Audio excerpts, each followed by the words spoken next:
하나님의 말씀은 이사야 9장 7절입니다. 그 정사와 평강의 더함이 무궁하며 또 다윗의 왕자와 그의 나라에 군림하여 그 나라를 굳게 세우고 지금 이후로 영원히 정의와 공의로 그것을 보존하실 것이라. 만군의 여호와의 열심히 이를 이루시리라. 아멘. 어, 임마누엘의 그 실체이신 예수님이 누구이신지 이사야는 우리들에게 다양한 모습으로 소개했습니다. 그리고 나서 7절에서 예수님이 세우실 나라를 소개합니다. 예수님이 세우실 나라가 그 모습은 어떠할까요? 우선 7절 상반절을 보시면 그 정사와 평강의 더함이 무궁하다라고 말합니다. 이 현대인의 성경으로 보시면 이해가 더 쉬운데요. 그의 왕권은 한없이 신장되고 그의 나라는 언제나 평화로울 것이며, 여러분 예수님이 세우신 나라는 이 세상 나라와 다릅니다. 그 나라는 점점점 신장됩니다. 이 말은 점점점 자라납니다. 망하지 않습니다. 점점점 커집니다. 그래서 마태복음 13장 31절 32절에 이 겨자씨 비유, 하나님의 나라는 겨자씨 비유를 예수님이 말씀하시는데요. 또 비유를 들어 이르시되 천국은 마치 사람이 자기 밭에 갖다 심은 겨자씨 한 알 같으니 이는 모든 씨보다 작은 것이로되 자란 후에는 풀보다 커서 나무가 되매 공중의 새들이 와서 그 가지에 깃들이니라. 이게 예수님이 세우실 그분의 왕국이었습니다. 겨자씨 같은 한 알 같지만 그 나라는 점점 커지고 마침내 공중의 새들이 그 가지에 깃들이게 될 정도로 그 나라는 무궁하며 신장되며 끝이 없이 성장할 것입니다. 여러분 보십시오. 비록 기독교가 참 많이 욕을 들어먹고 있지만 그러나 하나님의 나라는 절대로 망하지 않습니다. 그 나라는 날마다 자라납니다. 그 나라는 핍박이 있고 박해가 있다 할지라도 멈추지 않을 것입니다. 예수님이 다시 오실 때까지 예수님이 세우신 이 나라, 복음을 통하여서 선포되어지는 이 나라는 대대에 이를 것이고 영원할 것입니다. 여러분 이 겨자씨 비유를 곰곰이 생각해 보십시오. 나무가 되어 공중의 새들이 와서 그 가지에 깃드는 이 장면을 생각해 보십시오. 얼마나 평화롭습니까? 이게 복음으로 세워진 나라입니다.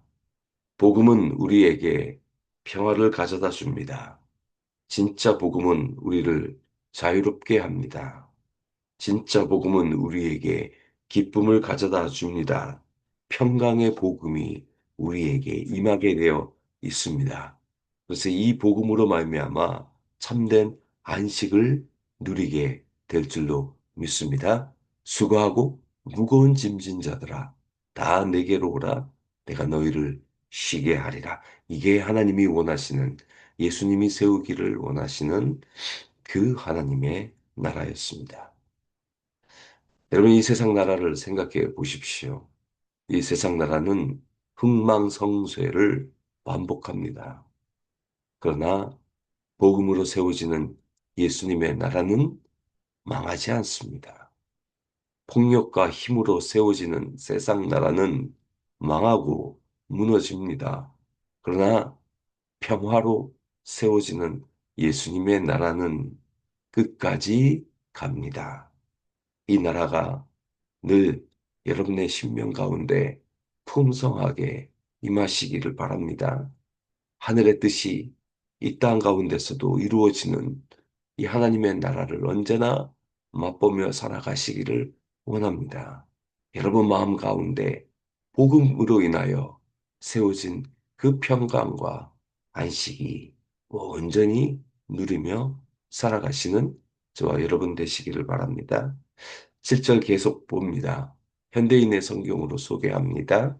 그가 다윗의 왕위에 앉아 그 나라를 굳게 세우고, 여러분 예수님이 세우시는 나라는요, 다윗의 왕위에 앉아서 그 나라를 굳게 세웁니다. 여러분, 이 말은 예수님이 세우실 나라는 하나님이 다윗에게 약속한 왕권을 세우겠다는 의미입니다. 그러나 여러분, 다윗 왕조를 세우기를 원한 것은 수많은 유대인들의 희망이었습니다. 제자들도 예수님을 어떤 분으로 생각했습니까? 로마 제국을 뒤엎고 다윗과 같은 왕조를 세울 나라를 꿈꿨습니다. 여러분, 예수님이 이 다윗 왕조를 세우기를 위해 오셨나요? 아닙니다. 그 이상입니다. 다윗의 자손 예수가 맞습니다. 그러나 예수님이 세우실 나라는 다윗 왕조와 같은 이 세상 나라가 아닙니다. 그랬다면 예수님은 로마를 패망시킬 수 있었습니다. 제가 몇 번 말씀드렸지만 예수님이 이 땅에 오셔도 로마는 망하지 않았습니다. 여러분, 예수님이 세우기를 원한 나라는 무력과 힘으로 통치되는 그 나라가 아니라 복음을 통해 예수 믿는 그 공동체, 그 나라를 원한 것입니다. 그래서 그 나라가 우리가 눈으로 볼 수 있는 그 나라가 무엇입니까? 그게 교회입니다. 물론 하나님의 나라는 교회다라고 딱 정의 내릴 수 없습니다. 교회를 넘은 하나님의 통치와 그 주권을 말합니다. 그러나 보십시오. 구체적으로 세상 사람들에게 보여줄 수 있는 하나님의 임재하심, 그분의 통치하심이 바로 교회의 공동체입니다. 예수님이 머리로 계신 곳, 그리고 예수님을 머리로 모든 지체가 서로 연결되고 하나가 된 곳, 그것이 바로 예수님이 꿈꿨던 하나님 나라의 구체적인 모형입니다. 그 교회를 통해 하나님의 나라가 이 땅에 드러나는 것입니다. 하나님의 나라는 영원할 것입니다. 다윗의 왕조를 넘은 하나님의 왕국은 계속해서 자라고 계속해서 세워질 것입니다. 여러분, 그 교회가 저와 여러분의 희망인 줄로 믿습니다. 그 다음 예수님의 나라의 특징이 뭘까요? 이번에는 유진 피터슨이 쓴 메시지 성경으로 보겠습니다. 7절 계속 보시면 그는 그 나라를 정의와 공의로 굳건히 세우고 영원히 지켜가실 것입니다. 하나님의 나라는 세상 나라처럼 불법이 난무하고 편법이 판을 치는 나라가 아닙니다. 그의 나라는 정의와 공의로 굳건히 세워지고 영원히 지켜나갈 것입니다. 물론 이 나라는 이 세상에서 완성되는 나라가 아닙니다. 세상에 이런 나라는 없습니다. 심지어 교회도 정의와 공의로 굳건히 세워집니까? 여러분, 그 나라는 이미 예수님의 초림 때 출발되어 시작되어 결국 그 나라는 종국적으로 예수님이 재림 때 완성될 것입니다. 정의와 공의로 온전히 세워지는 그 나라가 마침내 이루어질 것입니다. 우리는 그 나라를 기대하며 고대하며 이 땅에서 살아가는 것입니다. 저는 마지막이 너무나 감동되었습니다.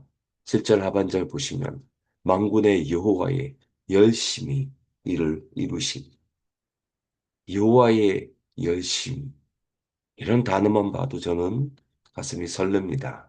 만군의 여호와의 열심히 그분의 나라를 이루어 가실 것입니다. 우리의 열심으로 이루는 나라가 아닙니다.